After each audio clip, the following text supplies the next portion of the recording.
सभी को good evening, नमस्कार, राम राम, सत श्री अकाल, अस्सलाम वालेकुम। What you feel connected with UP शिक्षा सेवा चयन आयोग की जो अध्यक्ष हैं, बेसिकली वहाँ की चेयरपर्सन का जो वो इलेक्ट हो गई हैं। पिछले 1 साल पहले ये बात शुरू हुई थी, 1 साल से ये बोर्ड बना था और 1 साल में जाकर के नियुक्ति हुई है चेयरपर्सन की। तो अब एक रे ऑफ होप नज़र आ रही है इस टॉपिक पे, इसलिए मैं बहुत ज़्यादा सेशंस आपको करते हुए नहीं मिलती हूँ, क्योंकि बस रोज़ नई नई हेडलाइंस चलती रहती हैं, एक्चुअल में चीज़ें हो नहीं पाती हैं और उसके रीजंस हैं वेरियस, हम देख ही रहे हैं।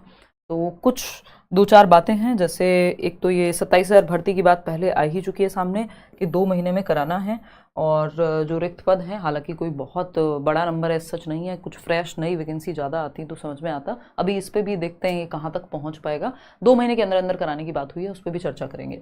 दूसरी बात, अध्यक्ष की नियुक्ति हुई है, तो अब ये कहा जा रहा है कि विदिन 2 मीटिंग्स, जो शुरुआत की इनकी 2 मीटिंग्स रहेंगी आगे, उसमें ही डिसाइड हो जाएगा कि यूपी टेट आएगा या फिर ये जो आपका सुपर टेट है, इस पे आगे क्या चीज़ें रहेंगी, और चीज़ें जो टीजीटी पीजीटी की पोस्ट निकली हुई हैं यूपी में, मतलब निकली थी, उस पर एग्ज़ाम कब होगा, इतनी सारी चीज़ें पेंडिंग हैं और शायद एक स्ट्रक्चर में चीज़ें आ पाएँ। तो ये एक थोड़ी सी रे ऑफ होप है, क्योंकि जो आयोग बना था उसकी अगर अध्यक्ष ही नहीं है कोई उसका, तो फिर आगे वो कैसे, किसकी लीडरशिप में चल पाता। तो ये कुछ बातें हैं जो आज हम करेंगे, और ये वेरियस न्यूज़पेपर की कटिंग्स हैं कि ये एक तो 27,713 पदों पर जो भर्ती के लिए कहा था, और आपका जो आज की ये न्यूज़ है कि नए अध्यक्ष के आते ही 2 साल से लंबित भर्तियों को मिलेगी रफ्तार। मुझे तो खैर ये 2 साल भी मतलब ठीक नहीं लगा, क्योंकि यूपी टीईटी की वजह से इन्होंने बात की हुई है। लास्ट 2021 का यूपी टीईटी था जो कैंसिल होकर 2022 में हुआ, तो देखा जाए तो 3 साल से तो यूपी टेट तक नहीं हुआ है, जिसमें कोई नौकरी नहीं देनी, जिसमें जो कि एक एलिजिबिलिटी वाला एग्जाम है। तो इस साल यूपी टेट के पूरे आसार बनते हैं, अगर हम थोड़ा लॉजिक से भी देखें, क्योंकि अभी इनकी नियुक्ति भी हो गई है, जो चेयरपर्सन है प्रोफेसर कीर्ति पांडे। और दूसरा, आपका सुपर टेट की वैकेंसी पे जो बात हो रही है कि यानी वही ATRE जिसको हम कह सकते हैं, असिस्टेंट टीचर रिक्रूटमेंट एग्जाम, कि ये विदिन 2 मंथ्स हो जाना चाहिए, जो कि बहुत मुश्किल है। अगर आगे एक्सटेंड होगा तो न्यूज़पेपर्स में इनको बताना होगा, बड़ा मतलब अच्छी बात है, बहुत बड़ा काम है कि पता तो लगना ही चाहिए, ठीक। और ये मैं सार्केस्टिकली बोल रही हूँ, आप समझ सकते हैं। तो यूपी टेट ये मतलब इतना ऐसा मुद्दा हो गया जिसपे बहुत अच्छा मूड रहता नहीं है, बात करने का भी बहुत बार मन नहीं करता, क्योंकि ऐसा लगता है कि बस एक हेडलाइन ही बना रहे हों हम भी, जैसे न्यूज़ चैनल्स की तरह। तो कुछ काम का आए तो मन करता है कि हाँ चलो इस पर बात भी की जाए, नहीं तो एक से दूसरी वीडियो यही चलती रहती है ना। और हाँ, चलिए खैर आगे बढ़ते हैं, समझते हैं चीज़ें। तो ये 2-3 बातें, इसमें एज रिलैक्सेशन देने की भी बात कही गई है, जो वैकेंसी है कमिंग, कि ये जो 27,000 पद हैं, है ना, 27,000 पद हैं, इसमें जो याचिका जिन्होंने दायर की थी कि उनको एज रिलैक्सेशन मिलेगा, फिर वहाँ जो आपका शिक्षा मित्रों का मसला है वो भी फंसेगा, तो चीज़ें ऊपर नीचे जाएंगी। अभी 2018 में ये हुआ था, अब 27,000 पद में 2 महीने का टाइम है फिर। तो ये रे ऑफ होप इतनी दिख रही है कि एटलीस्ट अब ये चीज़ें फंक्शनल होंगी, जो कि गवर्नमेंट कह भी रही थी, जो वहाँ की शिक्षा मंत्री हैं जो बोल भी रहे थे कि ठीक है, मतलब कुछ बेहतरी करेंगे, ये करेंगे। अब देखो, लेकिन फ्रेश पोस्ट और आनी चाहिए थी, मुझे पर्सनली यही लगता है। तो अभी देखते हैं कि क्या रहता है आगे। और क्योंकि सच ये, जितना लोग तमाशा यूट्यूब पे करते हैं या दिखाते हैं, ये सब इसके अराउंड पॉलिटिक्स ज़्यादा हो जाती है, जबकि एक्चुअल में इनके या मेरे बोलने से कुछ हो नहीं रहा है अगर देखा जाए तो, है ना। वो एक स्ट्रक्चर है, वो एक सिस्टम है, जो सिस्टम अपने हिसाब से चल रहा है। बहुत बड़ी चीज़ें जब तक नहीं बनती तब तक थोड़ा बहुत परिवर्तन भी मुश्किल होता है। बस क्रेडिट लेने लोग आ जाते हैं, हाँ हमने कर दिया, इसने कर दिया, उसने कर दिया, बट एक्चुअल में सिस्टम अपने हिसाब से चल रहा है अगर आप देखेंगे तो। और अगर ऐसा ही यूट्यूब और बाकी चीज़ों से ही चल रहा होता तो आप देख चुके होते कि पिछले 6 साल में वैकेंसी आ जाती, बहुत बार बहुत चीज़ें हुई हैं। तो दुखद है, बट है ऐसा ही। तो मतलब इस साल हम ये मान के चलेंगे कि यूपी टेट और ये टीचिंग वैकेंसी और जो पेंडिंग पीजीटी वाले एग्जाम्स हैं वो हो जाएंगे, तो चीज़ें सिस्टम में आ जाएंगी। बस इतनी सी ही बात है इसमें। अब मैं इसमें कितने भी नमक मिर्च लगा करके बताऊँ, उसका कोई फ़ायदा नहीं है, या एक्स्ट्रा बातों का कोई फ़ायदा नहीं है, क्योंकि जो बिल्कुल टू द पॉइंट बात है वो इतनी ही है कि ये एक रे ऑफ होप है कि चीज़ें अब शुरू होंगी। और इलाहाबाद हाई कोर्ट ने जो बातें कही वो भी मैंने आपके सामने रखी, यही कुछ बातें हैं। चलिए आज के लिए इतना ही रखेंगे, आगे जो भी रहता है उस पर फिर हम चर्चा करेंगे।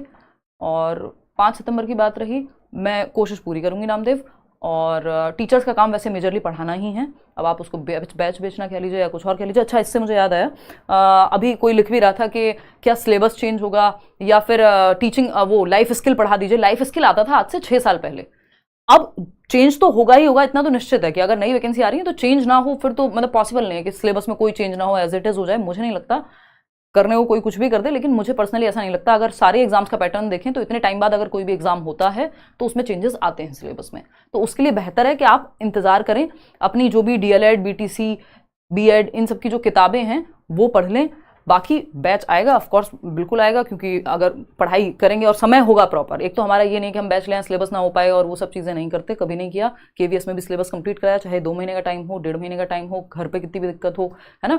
तो लेटेस्ट जो भी बैच आएगा लेटेस्ट सिलेबस के हिसाब से, वो फिर करियर विल पे ही आएगा। किसी भी फेक वेबसाइट, टेलीग्राम, इन सब से बच के रहिएगा। बाकी अभी पेडागॉजी का बैच चल रहा है जो एक डिटेल्ड बैच है, और अगर कुछ चेंज हुआ और रिसेंटली एग्जाम हुआ तो वो उसमें वो भी हो जाएगा कवर। तो ये एक बात थी। बाकी और कोई आपका क्वेश्चन हो तो आप पूछ लीजिएगा अभी से, चाहे वो यूट्यूब पे हो या बैच अलग से हो, उसके लिए मतलब उसका फ़ायदा सच नहीं होगा। और लास्ट बैच सुपर टेट का कब आया था हमें खुद याद नहीं है, मतलब क्योंकि 1 साल का उसमें फिर रहता है वैलिडिटी, तो मतलब बहुत टाइम हो गया है। हम खुद अवॉइड करते हैं कि अगर क्लैरिटी नहीं है किसी चीज़ पे तो उसको रोका जा सके तो रोक लें, क्योंकि कॉमन सब्जेक्ट्स तो सेम ही रहते हैं। अब ऐसा नहीं है कि आप तैयारी तभी शुरू करेंगे 2 महीने पहले ही, तो ऐसा होता है कई बार कि आप बैचेस लेके आते हैं, क्योंकि तैयारी कोई 1 महीने की चीज़ नहीं है। थोड़ा बहुत चेंज हो भी सिलेबस में तब भी बेसिक्स तो सेम ही रहते हैं, चाहे वो किसी भी सब्जेक्ट के हों। तो ऐसा नहीं है सिलेबस सारा ही कुछ आप तब पढ़ना शुरू करेंगे जब एकदम नया आएगा, तो 2 महीने में तैयारी नहीं होती है। लेकिन वो अगर पहले से आपने एक बेस नहीं बना के रखा हुआ सब्जेक्ट्स का, तो इसलिए भी वो फिर बैचेस तो इंपॉर्टेंट हो जाते हैं। चलिए खैर, ये एक बात रही। बाकी D2+B का तो यार अभी कुछ अता पता ही नहीं है ना। या तो वैकेंसी नहीं निकलती, वैकेंसी निकलती है तो पेपर नहीं होते, ऐसी स्थिति है हर जगह ही देखा जाए तो। चलिए आज के लिए इतना ही। कल से एक यूट्यूब पे एक नई सीरीज शुरू करेंगे, एक्चुअली 2 सीरीज शुरू करेंगे, इस पर चर्चा कर लेते हैं। 2 सीरीज पेडागॉजी को लेकर के। एक रहेगी आपकी जो क्वेश्चंस की सीरीज है MCQ की, ये मिक्स्ड क्वेश्चंस होंगे, क्योंकि कुछ क्वेश्चंस आपको रैंडम या मिसलेनियस देखने को मिलते हैं, तो ये मिसलेनियस क्वेश्चंस की एक सीरीज होगी पेडागॉजी प्रैक्टिस के नाम से। शाम को 9 बजे हम लोग मिलेंगे, और कोशिश रहेगी ये 3 से 4 दिन हफ्ते में, अगर डेली चल पाती है तो बहुत खुशी की बात है। आपने देखा ही होगा मैं थोड़ा पहले से कम अभी एक्टिव हूँ कुछ कारणों की वजह से। तो क्वेश्चंस की सीरीज 9 बजे, और उसके अलावा दूसरी एक सीरीज है जो इंपॉर्टेंट है टर्म्स को लेकर के। साइकोलॉजी इन शॉर्ट कहते हैं हम इसको। पहले बहुत पहले कुछ सेशंस आए थे जिसमें ऐसे टर्म्स हैं जो अलग अलग एग्जाम्स में आते हैं, साइकोलॉजी के, पेडागॉजी के, ऐसे टर्म्स हैं जो आपको सिलेबस में हो सकता है किसी चैप्टर में दिखाई ना दे, बट पेपर में दिखाई देते हैं। तो उन टर्म्स को हम डिस्कस करेंगे, उन पे फिर कुछ क्वेश्चंस करेंगे। तो ये 2 सीरीज हैं जो अल्टरनेटिवली चलेंगी, कि एक दिन हमने क्वेश्चंस किए, दूसरे दिन हमने टर्म्स कर लिए। तो कल से ये सीरीज शुरू हो जाएगी, 9 बजे सेशन लगा हुआ है। आज के लिए इतना ही। Thank you so much, take care.